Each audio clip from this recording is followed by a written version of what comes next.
अस्सलामुअलैकुम व्यूअर्स, मैं हूं आपका होस्ट इकबाल आरिफ और आप देख रहे हैं इकोनॉमिस्ट पॉइंट/वीडियो।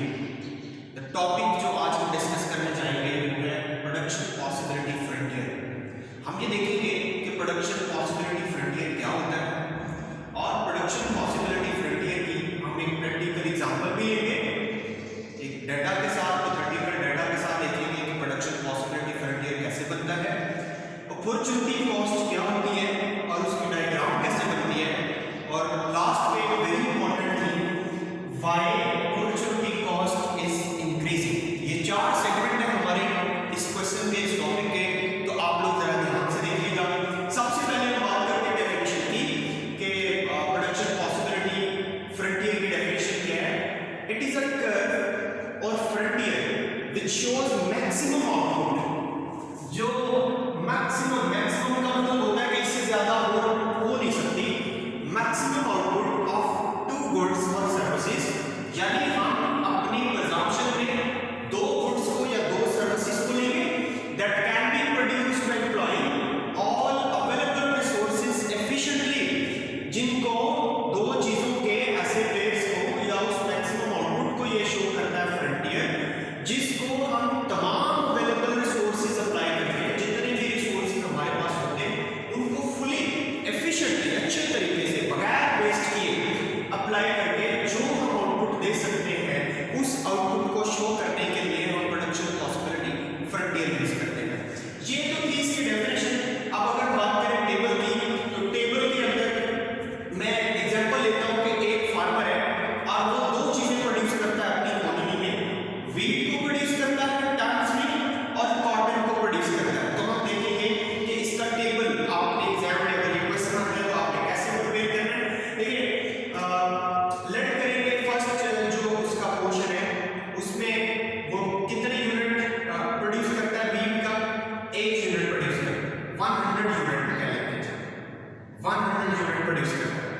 और इसी तरह अगर मैं मेट्रिक का आपको समझाऊं तो आप 100 के बाद 200 कर लें, 300 कर लें और 400 कर लें, ताकि आपको समझ में ए पेड़ में एक फार्मर अगर 100 यूनिट व्हीट प्रोड्यूस करता है और लेट्स सपोज कि वो 900 टन्स कॉटन प्रोड्यूस करता है, ठीक है।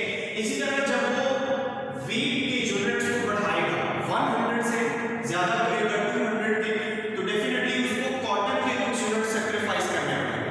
हम लेट करते हैं कि वो इसका 800 यूनिट सैक्रिफाइस करता है और 800 यूनिट्स ले आता है।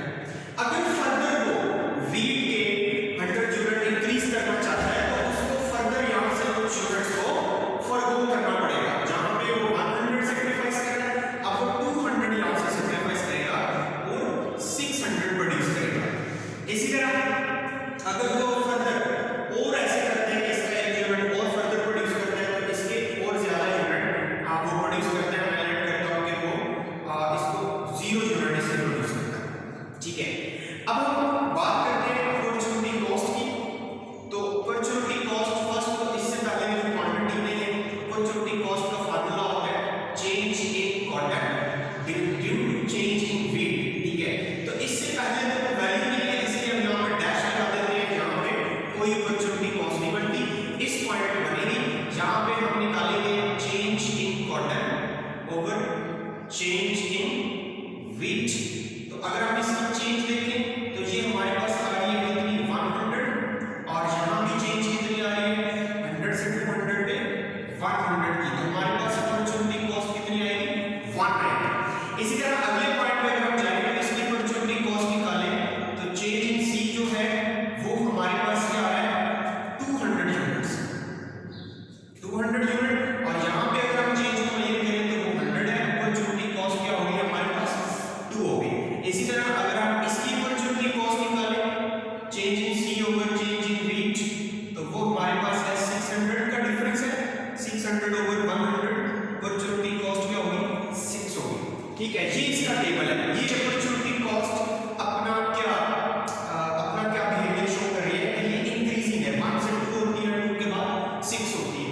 ये इस वीडियो के एंड में मैं बताऊंगा कि ये इंक्रीजिंग क्यों है, 1 के बाद 2 क्यों होती है अपॉर्चुनिटी कॉस्ट और उसके बाद 6 क्यों होती है।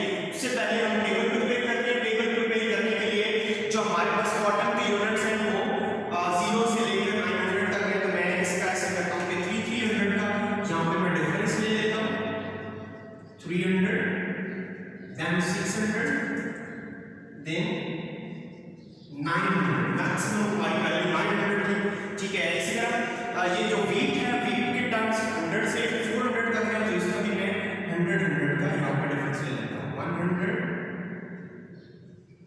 200, 300 एंड 400।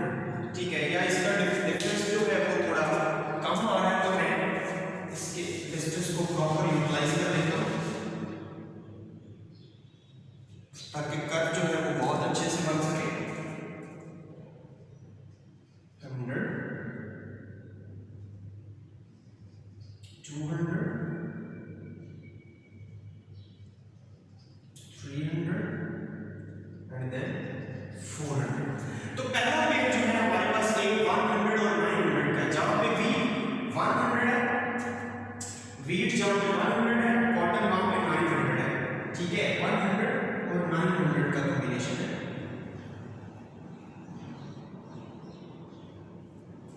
वीट 100 और कॉटन के यूनिट्स हम कितने 900। पहला कोऑर्डिनेशन पॉइंट हमें यहाँ पे मिला। उसके बाद 200 और 8 का है, जहां पे वीट हमारे पास 200 यूनिट होती है, वहां पे कॉटन के 800 यूनिट्स। 800 का मतलब है इन बिटवीन 600 एंड 900।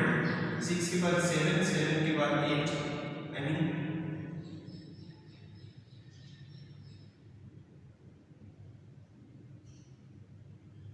इस पॉइंट। उसके बाद 300 और 600 का कॉम्बिनेशन है। 300 वीट और 600 यूनिट्स हैं किसके, कॉटन के। तो 600 को मैं 300 के इक्वल तक रेस करूंगा, जब भी मैं इसकी ये फ्रंटियर बनाने जा रहा हूँ। 300 को और 600 को एक दूसरे के फ्रंट तक रेस करेंगे। ये हमें एक कोऑर्डिनेशन पॉइंट यहाँ पे मिलेगा। ठीक है, इस तरह उसके बाद 400 और 0 का कॉम्बिनेशन है। 400 यहाँ पे लोकेट करें। ठीक है, इन पेज को अगर हम ज्वाइन करते हैं तो हमारे पास एक कर्व बनेगा से और फिर ऐसे ये इसके साथ मीट कर जाएगा अगले पेज। ये हमने कहा था ये ए पेज है, ये बी पेज था, ये सी था और ये डी था। हमारे पास जो कॉम्बिनेशन बन रहे थे डी पेज में 400 और 0 का है,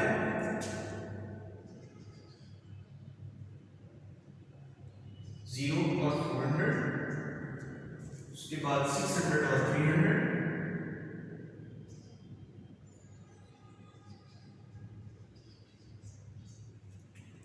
800 एंड 200 डी पे, और ये है 900 और 100। ठीक है, ये हमारे पास पेज है। इसे हम कहते हैं प्रोडक्शन पॉसिबिलिटी फ्रंटियर या production possibility curve.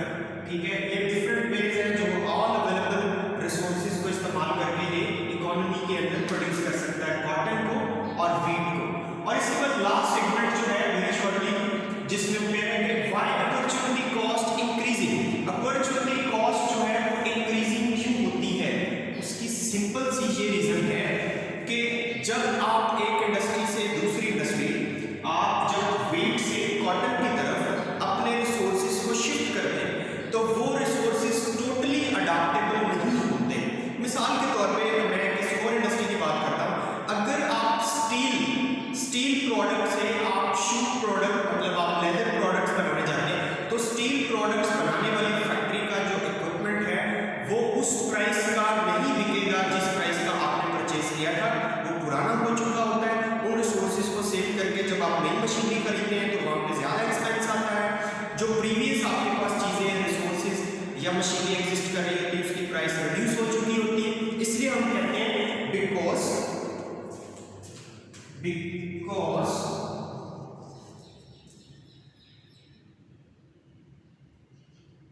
when shifting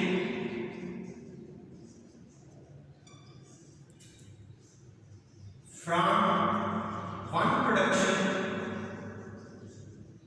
sector to other industry,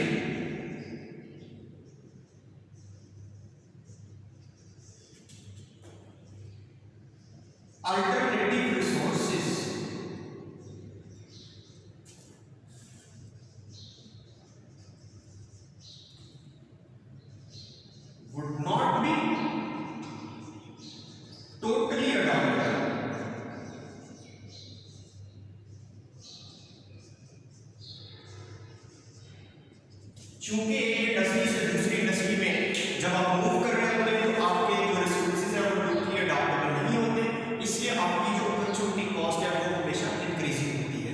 ठीक है, ये टॉपिक आज हमारा यहाँ पर खत्म होता है। आप इसकी अच्छे से तैयारी कीजिएगा। अगर हमारे चैनल को आपने अभी तक सब्सक्राइब नहीं किया तो काइंडली सब्सक्राइब कर लीजिएगा, वीडियो को लाइक कीजिएगा। तब तक अल्लाह हाफिज़, थैंक यू।